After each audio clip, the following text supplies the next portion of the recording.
Hello everyone. This is a difficult video to make, and this is probably about the 20th take already.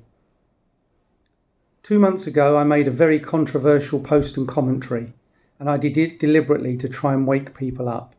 It was a picture of a concentration camp and a text describing the descent into tyranny. And it was prompted by the initial differentiation between vaccinated and unvaccinated.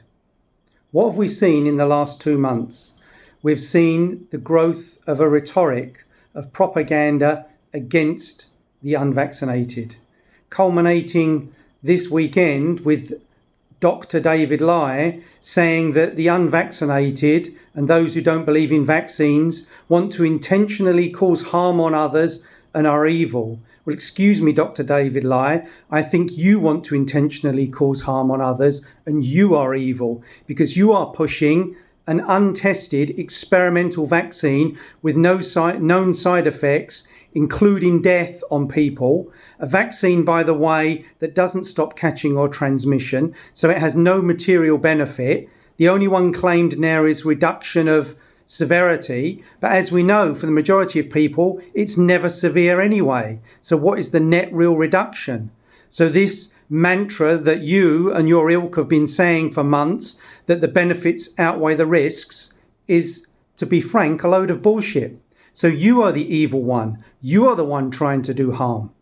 But let's get back to my post, the descent into tyranny. What have we seen? The unvaccinated can't eat in restaurants. Then the unvaccinated can't eat anywhere.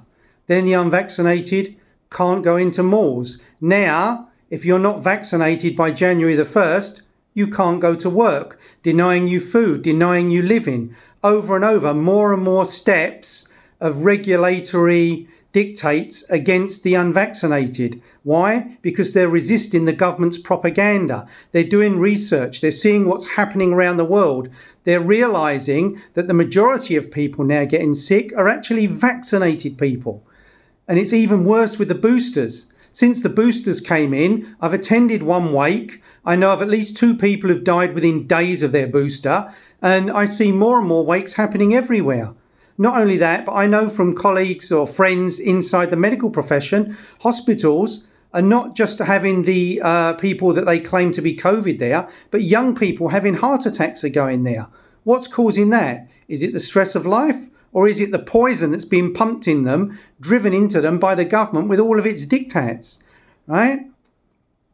So we're on that path. We're on that descent into tyranny. And if you think just because you're not unvaccinated, it doesn't apply to you, well, what about Trace Together? How did that start? It's temporary. And then it now includes your vaccine status. Does that mean it's temporary? Because who knows how long vaccine status is going to last for? Seems like it's going to be a lot more than temporary, right? To go along with all these other things. Oh, and by the way, it was not going to be used by the police. But, oh, yes, we are using it by the police. And they're talking about other functions they're going to put into it. You see, this is the totalitarian tiptoe. They do one step, one step, one step. And each time you acquiesce, they push further and they push further. And now, of course, they've got the bosses who are now being asked to be their lackeys to do the next level of pressure by refusing people to go into work. Well, if I was a boss, I might be asking back, why are you making me do this?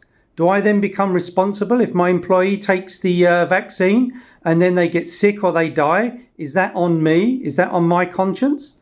I mean, I'm sure there must be moral and ethical bosses out there who are not happy with this. Are they going to say anything about it? I don't know.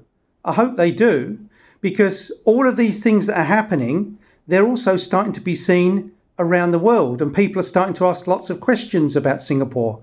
We know China is already trashing us after the way we treated the workers at Westlife. And on that note, all of those workers, I'm sure, are telling all their friends and relatives, never come to Singapore. And they want to get out as fast as they can. I imagine that applies to all of our low-end workers. So that we're going to have trouble getting workers in that space. Because there's only so much you can bribe people with before they say it's not worth it. Especially as things change in their countries and they have a choice. Because at the moment, it seems the only people who come here are the ones who are desperate with no choice. Is that what we are? Effectively slavers, bringing people in who are desperate with no choice? And then at the top end, of course, The true foreign talent we need, well, they're already going. They're going in droves. They don't want to live under this dictate and where it's going. We've seen expats attacked in different ways for breaking mandates.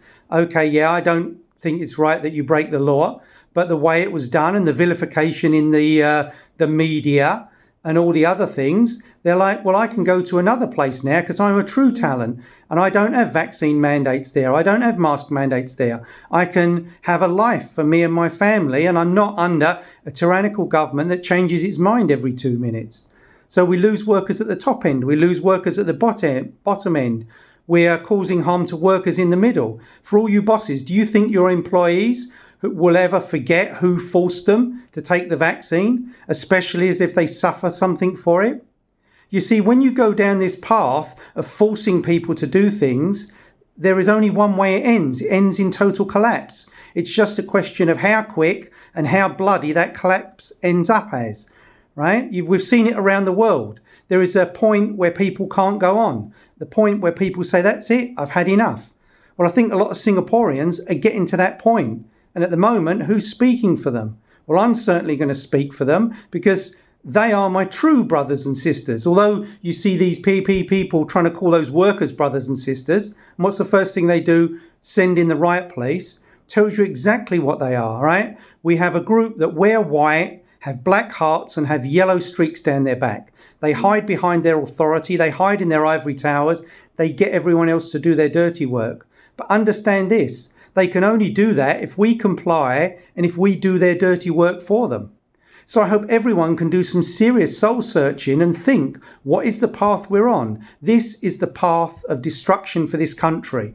Because when they can't any longer get away with ruling by deceit and pretending some kind of democracy, they will then rule by force. And they're getting close to that point already. So we've got to decide collectively as a people, do we want leaders who lead this country for the benefit of all of us?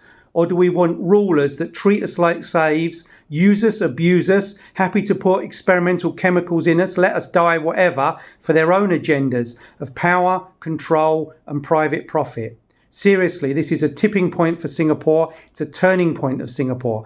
I hope people can look at all of this and this latest step and really wake up, because without it, our country will be finished. Thank you.